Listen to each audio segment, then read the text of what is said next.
విగ్రహాన్ని కొనడానికి.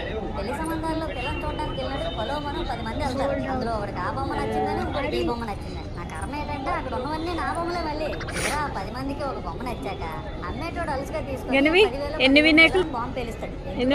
ఎంత రేట్ అంటే కలకత్తా నుంచి తెప్పించామంటాడు. నాకు అర్థం కాదు ఏంటంటే, ఎక్కడైతే నేను కలకత్తా నుంచి అయితే నాకన్నా మనగాడు వస్తాడా, అక్కడ కూడా నేనే కదా. ఇలా నన్ను బజార్లో పెట్టి బేరం ఆడి నా మహానికి ముసుగేసి వ్యాన్ ఎక్కిస్తారు. ఆ వ్యాన్ డ్రైవర్ గాడు నేను ఉన్నానని కూడా చూడకుండా ఏదో ఆలోచించుకుంటే డ్రైవ్ చేస్తా. గతకల్లో గడ్డి గుబి మంటించి నా కాళ్ళు చెయ్యి ఎరగొట్టాను. ఈ విషయం చందాలు ఇచ్చిన చిన్నోళ్ళకి తెలిస్తే మళ్ళీ ఇరిగిపోయిన బొమ్మ పెట్టకూడదని ఏ బొమ్మ రాసి కవర్ చేసేస్తారు. సరేలే, జరిగిందేదో వాళ్ళందరినీ కలిస్తే ఎంత హ్యాపీగా ఉందిరా.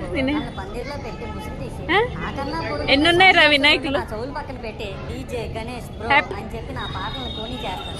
అదే పిల్లలు కదా, ఇప్పుడు కాకపోతే ఎప్పుడు ఎంజాయ్ చేస్తారు. కాసేపట్లో పూజ స్టార్ట్ చేస్తా ఉంటే 5 రూపాయల వ్రతకల్పన బుక్ చూస్తే ఎక్కడ